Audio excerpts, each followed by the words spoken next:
Hello दोस्तों, welcome back. एक बार फिर से खुशामदीद है आप तमाम लोगों का हमारे इस यूट्यूब चैनल के अंदर। आइए दोस्तों, बात करेंगे इस वीडियो के अंदर तीन अहम टॉपिक के बारे में, और वो तीनों ही बहुत ही ख़ास है इसलिए क्योंकि जो हाल असम के अंदर हुआ था, जो गलतियां बिहार के अंदर हुआ है, वही गलतियां जो है बंगाल के अंदर भी होने जा रहा है। किस तरीके से क्या है, उन तीन टॉपिक के ऊपर हम लोग बात करने जा रहे हैं। और एआईएम का बहुत ज़्यादा खास रोल रहने वाला है बंगाल चुनाव के अंदर, उसके बारे में भी बातें करेंगे।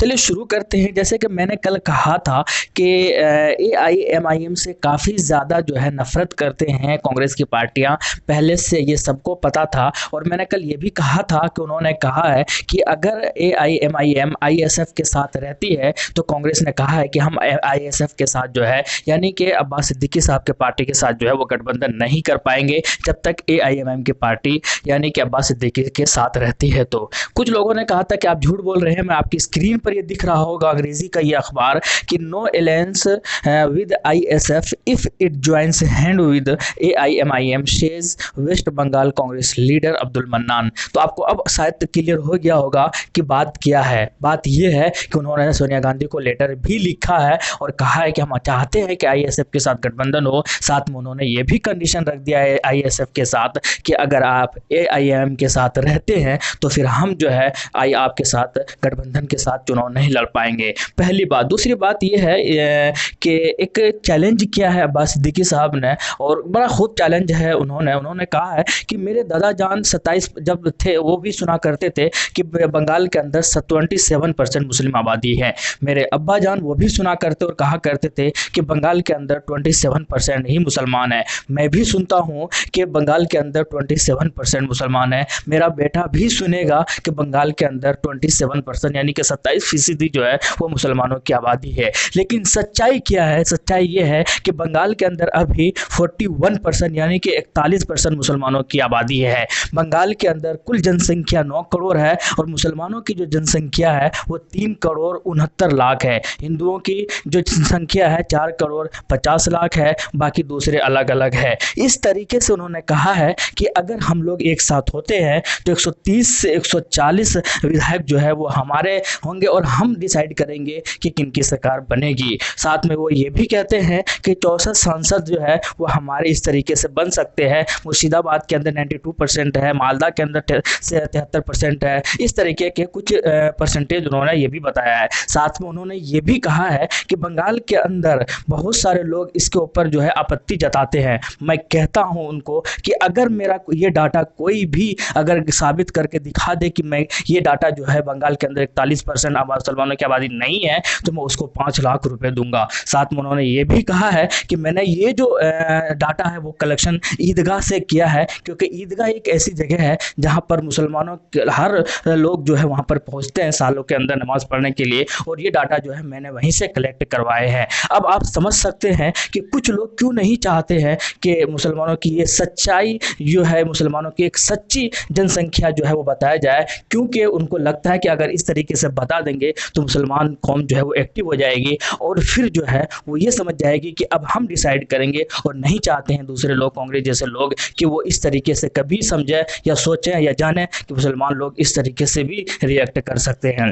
दूसरी बात, टेलीग्राफ के अंदर एक आर्टिकल के अंदर एक खबर छपा और उन्होंने कहा है कि आईएसएफ यानी कि इंडियन सेक्युलर फ्रंट जो है, उनके जो अध्यक्ष है मौलाना अब्बास सिद्दीकी साहब, उन्होंने टीएमसी के साथ गठबंधन करने के लिए जो है प्रपोजल रखा था।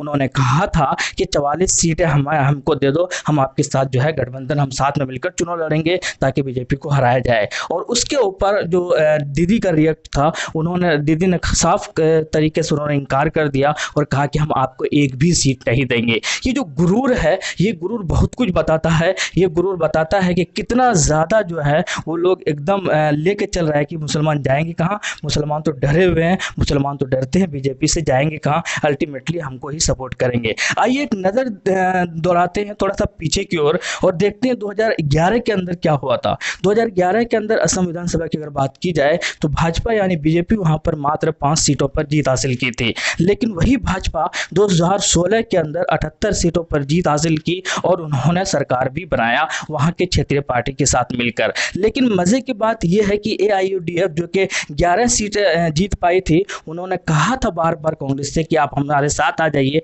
वरना दिक्कतें हो सकती है, लेकिन कांग्रेस ने साथ में आने की बात तो दूर, उन्होंने कहा था कि ये कौन है बदरुद्दीन अजमल और उनकी पार्टी, ऐसे कितने आए हैं और कितने गए हैं। और फाइनली हुआ क्या, फाइनली ये हुआ कि वहां पर मुस्लिम वोटों का बंटवारा हुआ और फिर जो है फाइनली बीजेपी की वहां पर सरकार आ गई। बिहार के अंदर भी यही हुआ, एआईएम ने बार बार कहा कि आप हमको भी शामिल कर लीजिए, लेकिन वहां पर राजद के तेजस्वी यादव, उनका जो घमंड और कांग्रेस के जो घमंड था, उन्होंने साफ करके कहा कि हम एआईएम को शामिल नहीं करेंगे। और हुआ क्या, बहुत सारे सीटों पर जो है जो वोटों का बंटवारा हुआ और फाइनली जो है बीजेपी की सरकार बन गई। अब क्या है, बंगाल के अंदर भी वही हाल होने वाला है। टीएमसी ने सबको ठुकरा दिया है, टीएमसी ने कांग्रेस के साथ वो गठबंधन नहीं करेगी, वो जो है एमआईएम को साथ नहीं करेगी, वो जो आईएसएफ को भी ठुकरा दिया है, यानी कुल मिलाकर वो अकेले चुनाव लड़ेगी। और होगा क्या, मैदान के अंदर आईएसएफ भी है, मैदान के अंदर एआईएम की पार्टी भी है, मैदान के अंदर कांग्रेस भी है, मैदान के अंदर लेफ्ट भी है और मैदान के अंदर और भी कई सारी क्षेत्रीय पार्टी है जो बीजेपी को तो विरोध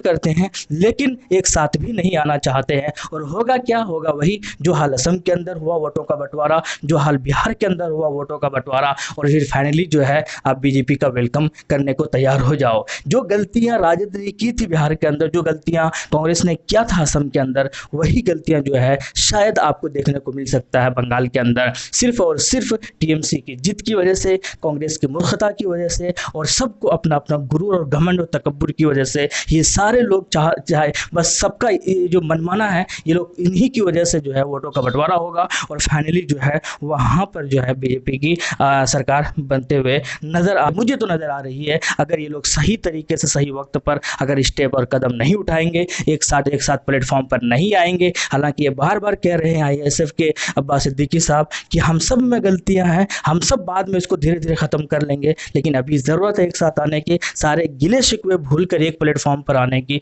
लेकिन क्यों नहीं चाहती है कांग्रेस कि एमआईएम के साथ इस तरह साथ मिलकर चुनाव लड़ा जाए। अगर एमआईएम के साथ आप चुनाव नहीं लड़ेंगे, आईएसएफ के साथ अगर आप गठबंधन करते भी हैं तो भी एमआईएम का अपना एक वोट बैंक है और स्पेशली सीमांचल से जो सटा हुआ जो जगह है वो खास करके एमआईएम के पक्ष में जाएंगे, फिर नुकसान किसका होगा, आप तमाम लोगों का होगा। इसीलिए शायद अभी भी टाइम है और अभी भी अक्लमंदी से आप काम लीजिए। और मैं खास करके उन लोगों से कहना चाहूँगा जो कि कांग्रेस को अपना मसीहा समझते हैं, ऐसे मुसलमान जो कांग्रेस को अपना सब कुछ समझते आ रहे हैं कई दशकों से, अब थोड़ा सा आंखें खोलिए और जो आप समझाने की कोशिश कीजिए। आपके साथ जो है, आपके साथ जो जुड़े हुए लोग हैं, आप अगर कनेक्टेड है लीडर से, लोकल लीडर से, तो आप उनको समझाने की कोशिश कीजिए। यार सारे गिले शिकवे भूल जाइए और एक साथ आइए, नहीं तो फिर जो है ना वही असम और बिहार वाला हाल हो जाएगा। फिर आप हाथ मलते रहिए और फिर जिस तरीके से आंखें खोले हैं अभी असम के अंदर, अब 2016 के अंदर